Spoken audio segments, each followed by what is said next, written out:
Welcome to UK Rail Journeys, Series 1. In this series I travel to North West Wales with the Steam Dreams Rail Company on their Welsh Dragon tour. Episode 15, it's our last day and we leave our hotels by coach and travel to the station where we take the train along the North Wales coast on our journey towards Crewe. But first, I talk to our two intrepid travellers. Originally, when this holiday was put together, we were going to travel up the west coast of Wales all the way to Pwllheli. But unfortunately, somebody drove a dumper truck into a bridge last week and the track was moved, so a train of our weight couldn't proceed up the line, which meant that at the very last minute, a day on the train had to be organised. And we were going from Shrewsbury to Crewe, which I think would normally take about 20 minutes, but we found a route that took 4.5 hours. How did you find it? Different. 4.5 hours on the train on a Sunday afternoon was, this is a train holiday. We don't mind if we're on the train 4.5 hours or 5 or 10 hours, because that's what it is. We discovered this late on Saturday night. And lo and behold, we departed from Shrewsbury. 4.5 hours later, we turned up in Crewe. One of the great things was, to compensate, Steam Dreams were exceptional. Normally we don't get any food. We have to buy our own food on these trips. We don't travel in the dining section. But Steam Dreams, to the credit, gave us a full 3-course or champagne lunch yesterday, of which we were very grateful, most surprised, and it was lovely. And thank you, Steam Dreams, because it was very much appreciated by all the poor people down in the class in which we travel. All 10 of us. Did you find the route interesting? Well, of course, we'd done half the route on Saturday, back to Gloucester. And then we went through Cheltenham, and then we came on to the outskirts of Birmingham. And Birmingham isn't really my most favourite city in the world. I have to say, there are better places to go through, and it looked pretty grim, as it always does. And the highlight, I think, was going through Birmingham New Street Station, which was a first for me, because every time I've been there, I've had to stop, as 99% of people do. And we went right through the middle, and people were standing aghast. Who are these people in this dining train? And all of a sudden, there were flashlights going off and everything. So the die-hard train enthusiasts must have got something from somewhere. But we did arrive at Crewe on time, within sort of 10 minutes. I forgot to say, half an hour into the journey at Craven Arms yesterday, the engine caught fire, but they managed to put it out, and whatever they did, we got going again, and we arrived in Crewe in about 10 minutes late. I think I better explain the Craven Arms bit, because people might think, because it's Steam Dreams, that it was a steam engine that caught fire. It was actually a diesel engine that had a fire in one of its traction motors. But they put it out, they isolated it, and after 25 minutes we were able to proceed on our way. My uncle, who is now in California and has been over there for 40 years, he used to be a signalman, and he used to be at Hampton Court Junction.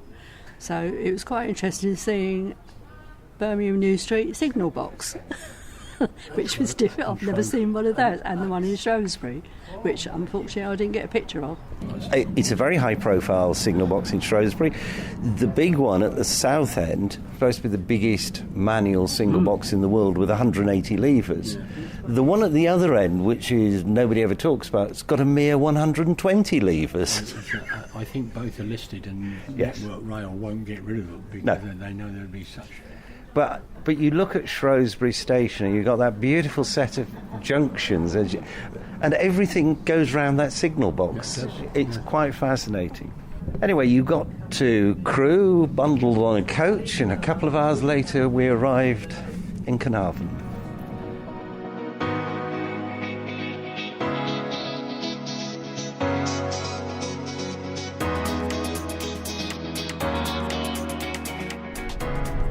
And so our final day starts. Beautiful morning as we take the coach trip to the station.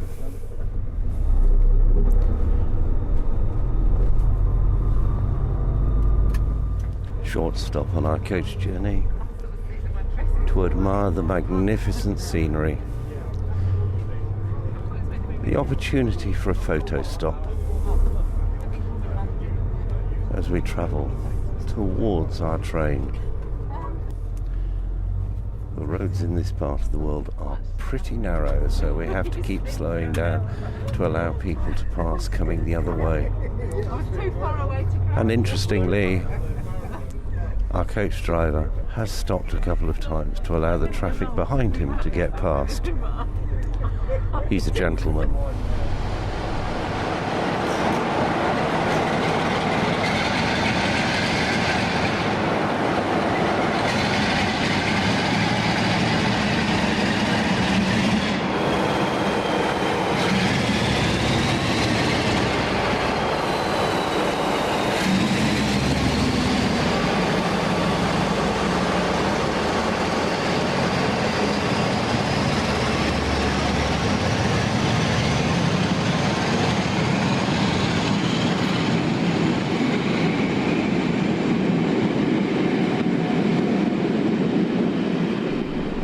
We joined our train at Llandudno Junction. The train crossed the points for the short branch down to Llandudno just before reaching the station.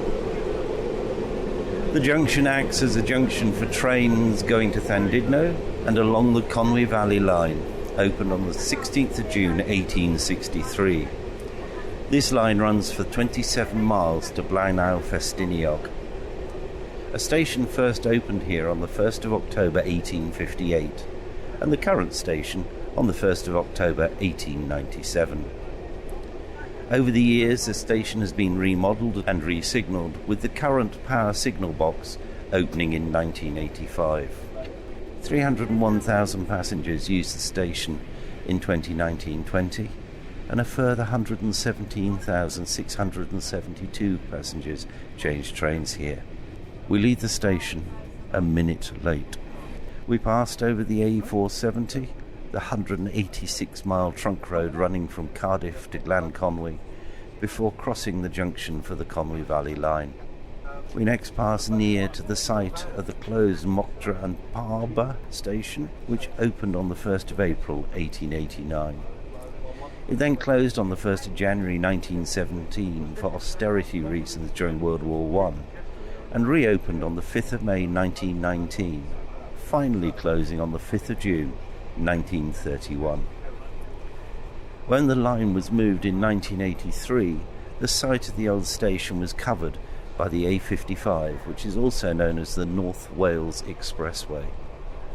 The next station is Colwyn Bay, and it's open. It straddles a curved section of track, and so the track bed has a camber and stopping trains tilt significantly. A few years ago, fuel oil spilled from the overfilled tanks of a diesel engine seeped through the track bed and polluted the nearby beach. The station is equipped with ticket barriers.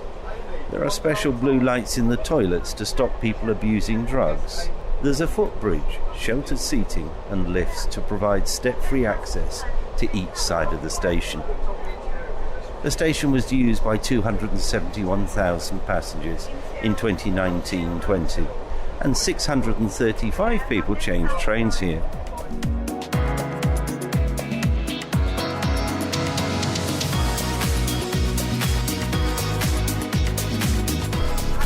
Next, as we travel along this stretch, we pass the site of Old Colwyn Station, closed to passengers on the 1st of December 1952. The station, about a mile east of Colwyn Bay Station, opened because of the demand by holidaymakers from the industrial cities of Liverpool, Manchester and the West Midlands. We pass through more closed stations, the first at Chatsfine, which opened in August 1862 and closed in January 1931. The second is at Llanvilleth, which was opened between July 1889 and December 1952. We next reach Abergele and Pensarn Station, When it opened in 1848, it was just named Abergele, the Pensan being added after it was rebuilt in 1883.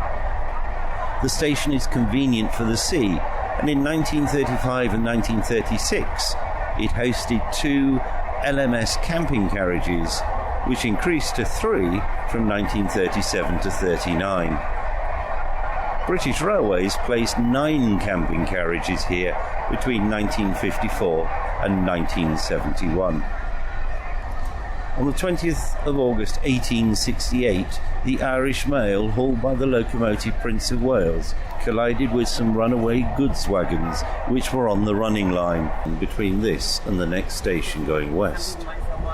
At the time of the crash, it's estimated that the Irish mail was doing about 30 miles an hour, and that the wagons were travelling at 12 to 15 miles an hour in the opposite direction.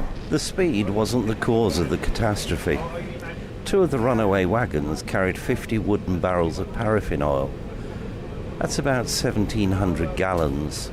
Some of the barrels broke in the collision and caught fire. The engine, the tender, the guard's van, and the first 3 passenger carriages were instantly on fire, which prevented any immediate attempt to rescue the occupants. There were more than a dozen casualties.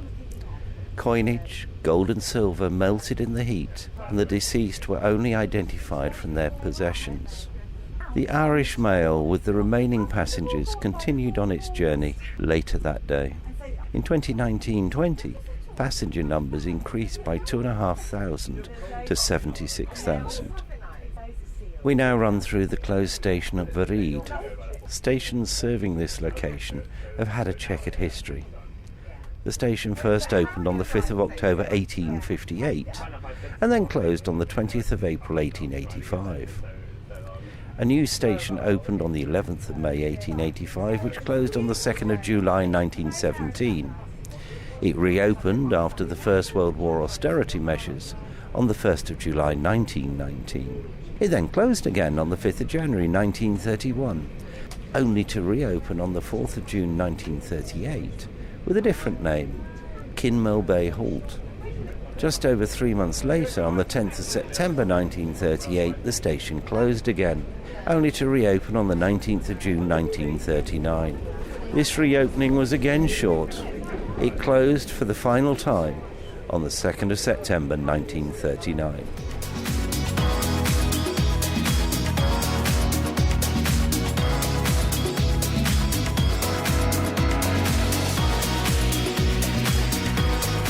Next we pass over the junction for the closed vale of Clwyd Railway, which connected Rhyl to St Asaph.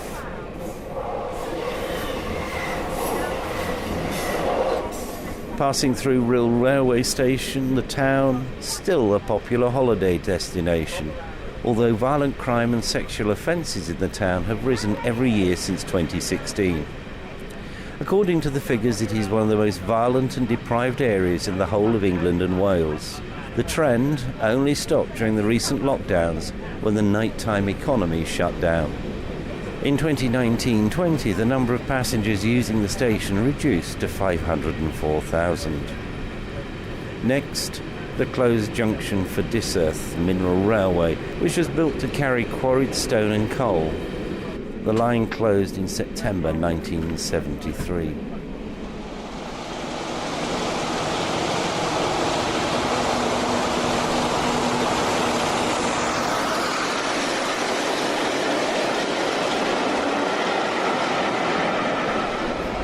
The current Prestatyn station was built in the 1890s. British Railways unsuccessfully tried to close the station in the 1960s. However, the station was rationalised and has remained operational.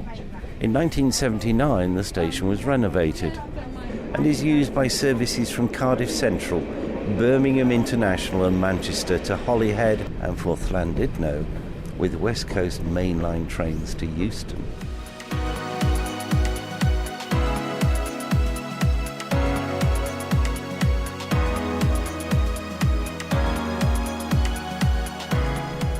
Our journey progresses through the closed stations at Talacra, Mostyn and Holywell Junction, all victims of Dr. Beeching in 1966.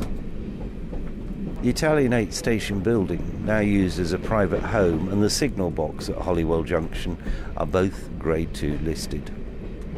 Our next still open railway station is Flint, which in July 2008 was voted best in the UK. I wonder how many people cast their votes in that competition, because the station in 2019-20 was only used by 264,000 passengers. Another of Dr. Beeching's victims comes at Connors Quay Station, opened on the 1st of September 1870. At Shotton we cross the Borderlands line, which runs from Bidston-on-the-Wirral to Wrexham Central. The station at Shotton has two sections: Shotton High Level, serving the Borderlands line, and we pass through the Low Level stations serving the North Wales Coast line. In 2019-20, the station was used by 200,402 passengers, a drop of 13,012 on the previous year. This podcast has been produced by the Mr. T Podcast Studio. I thank the passengers and the teams from Steam Dreams and West Coast Railways for making this podcast possible. Join me in a couple of weeks for the next episode. And thank you very much for listening.